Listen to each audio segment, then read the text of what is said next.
gentlemen of the radio audience, this is Graham McNamee speaking. We bring you a period of delightful entertainment sponsored by Coca-Cola, that pure drink of natural flavors served 9 million times a day.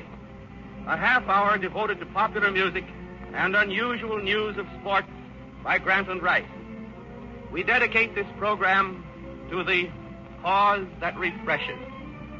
The pause that refreshes, as everybody knows, means to drop your cares for a minute, relax, and enjoy the life and sparkle you find in an ice-cold Coca-Cola.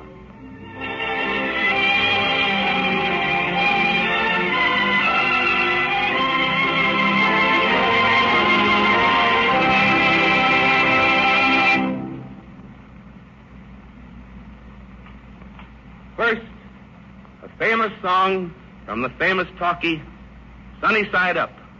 I'm a dreamer, aren't we all?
Alarming how I fall. She's ideal, but then she isn't real, and I'm a fool, but aren't we all?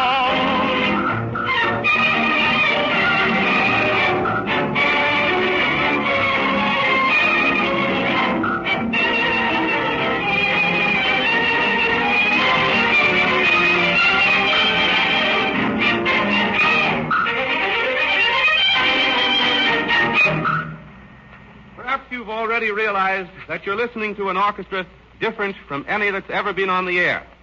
The Coca-Cola Orchestra is an all-string orchestra. It doesn't even have a saxophone. And it's different, too, because it's conducted by Leonard Joy, famous recording artist. Every piece we'll hear this evening is especially arranged just for us. For instance, here is My Gal Sal in a brand new dress.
Here's one that bubbles to the brim.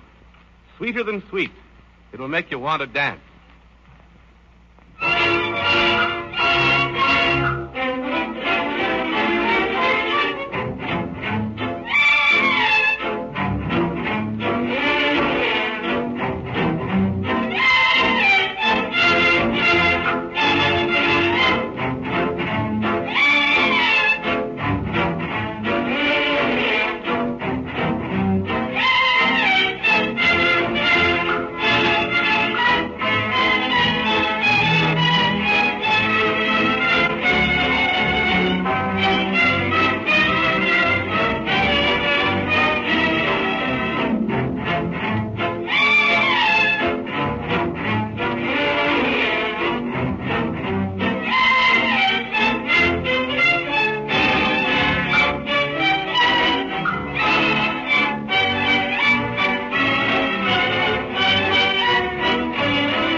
Rack my brain now as our glances meet.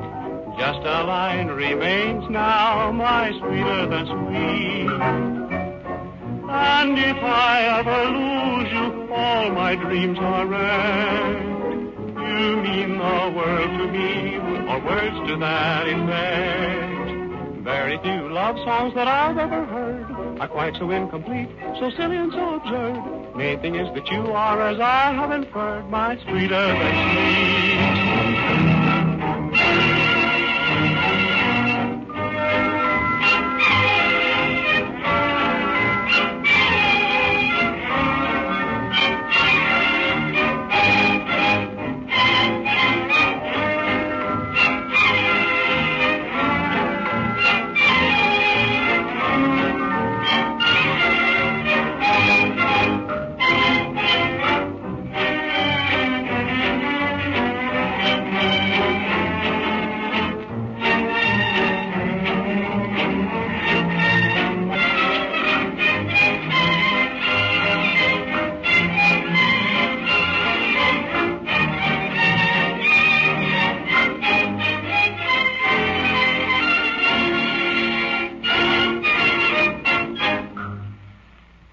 by the Coca-Cola Orchestra is a tango. Rosita, refreshing music that comes to us from the other America. Like Coca-Cola, it had to be good to get where it is.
Now we'll let the members of the orchestra pause and refresh themselves while we sit back, relax, and enjoy a special treat.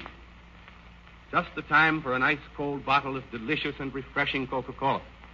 Standing beside me is a man who is perhaps the world's most famous writer of sports, Grantland Rice. With him is a man whose name is a household word, the idol of baseball fans everywhere. In his day, the keenest batting eye in baseball, star of place hitters, and the fastest base runner. None other than Ty Cobb, the man who has broken practically every record in baseball. Grant Rice will interview Ty Cobb on baseball and the coming season. Grant? Thanks, Graham. Well, Ty, you faced Walter Johnson's fast one when he had more smoke than a burning oil well. Now you're facing the mic. Which seems the easier? Well, I think I'll take a chance on Walter. This mic kind of gives me stage fright. Well, Ty, you've asked me not to make this too personal, but you have played in more ball games. You have made more hits. You have stolen more bases, and you have scored more runs than any player that ever lived.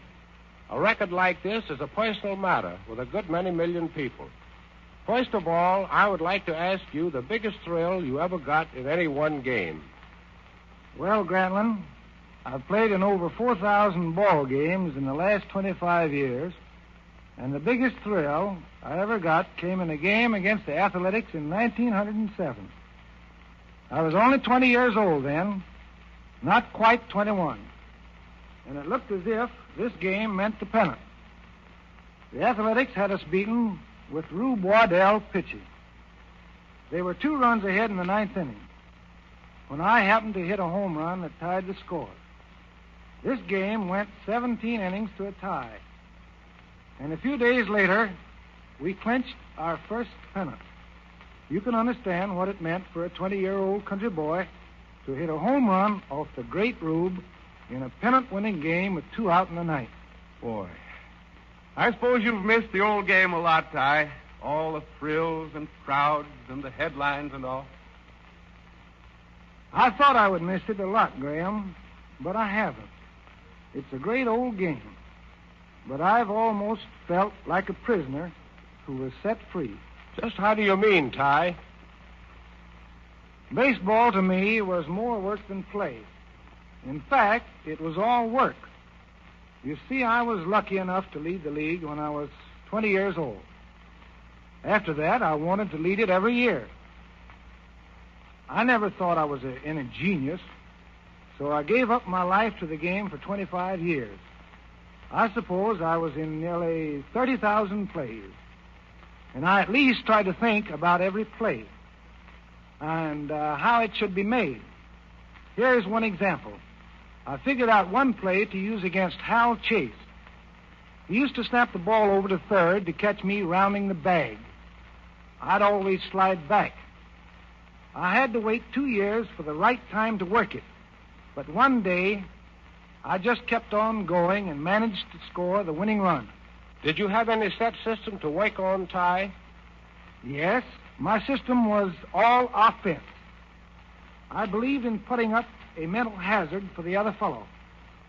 If we were 5 or 6 runs ahead, I'd try some wild play, such as going from first to home on a single. This helped to make the other side hurry the play in a close game later on.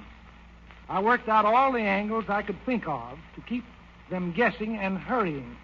Every play was a problem of some sort. That's what I meant by the strain and grind of 25 years. Who was the best pitcher you ever faced, Ty? Walter Johnson had more stuff, although Ed Walsh in his prime was a wonder.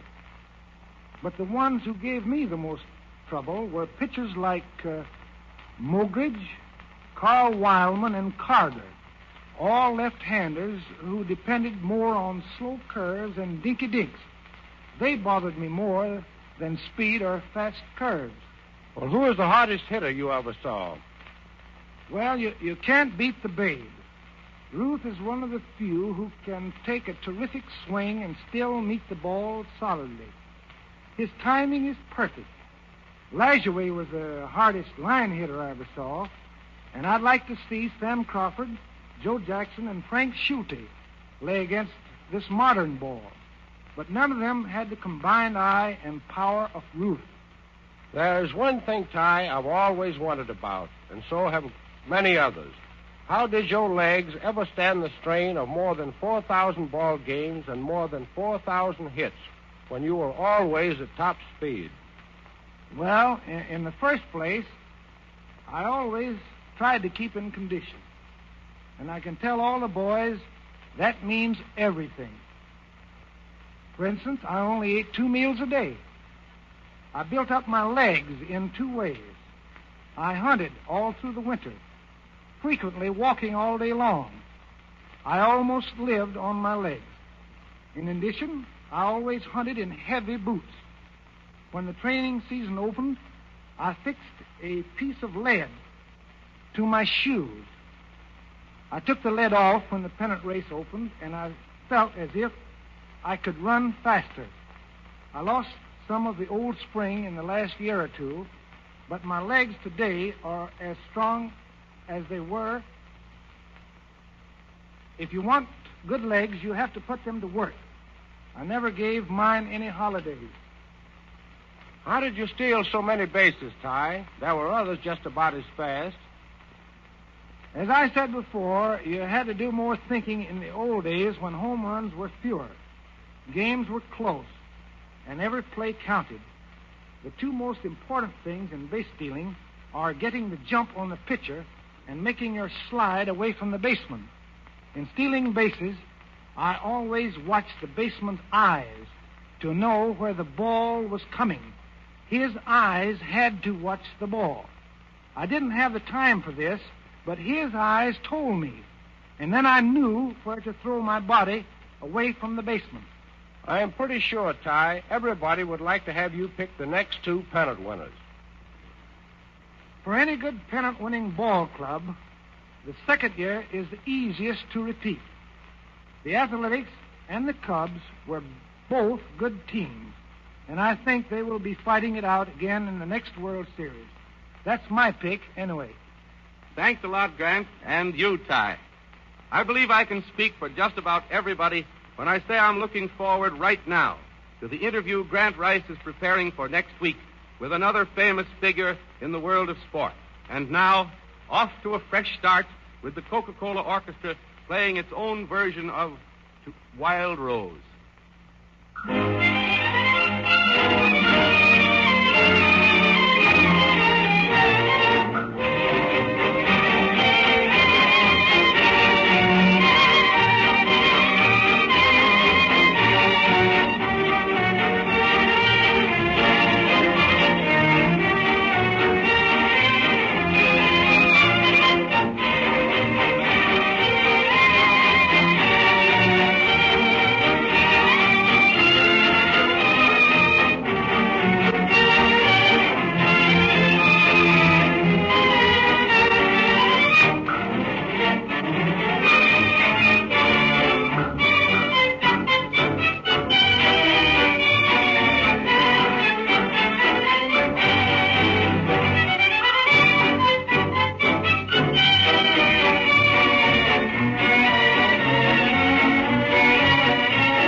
Most of us have forgotten how to waltz.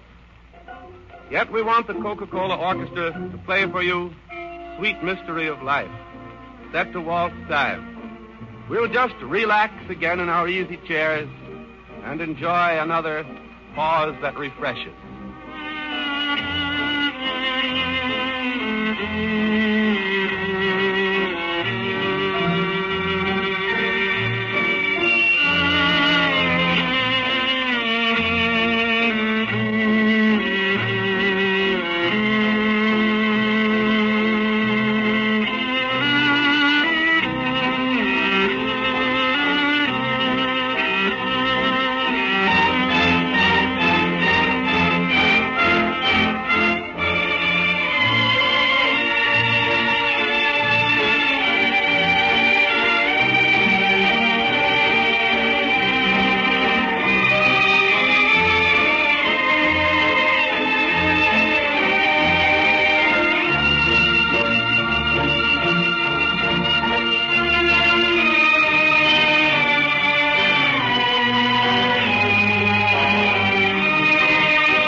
Aren't we ready for another dance? Here's one everybody is thirsty for. I'm Following You. A special interpretation by Leonard Joy and the Coca-Cola Orchestra.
Whatever you climb or tumble into, why, all of the time I'll be following you. The battle won't be half so hard if you've someone to share it. I'll carry half the load for you. What's more, grin and bear it.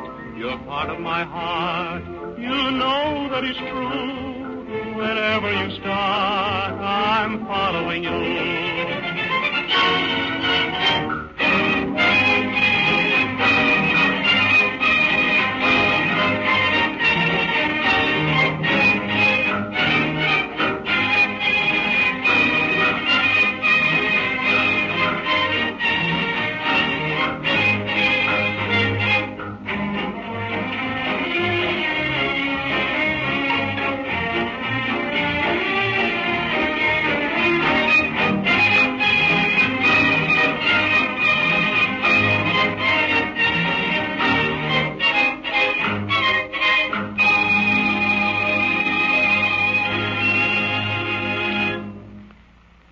We've just heard the first of the Coca-Cola Topnotchers, featuring Grantland Rice and Ty Cobb with Leonard Joy and the Coca-Cola Orchestra.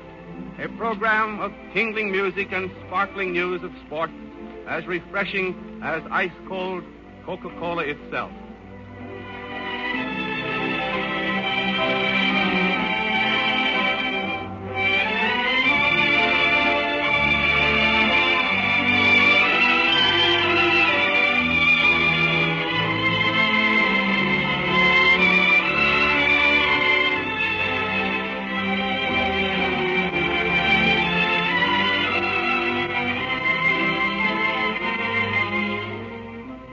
Next week, at this same time, you'll again hear the Coca-Cola Orchestra and Grantland Rice interviewing another top-notcher, Stuart Maiden, the man who taught Bobby Jones to play golf, from the world of sport.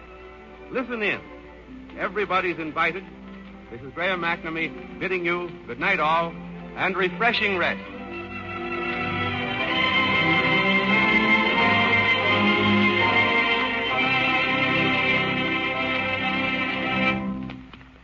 Coca-Cola Topnotchers have come to you from the New York studios of the National Broadcasting Company.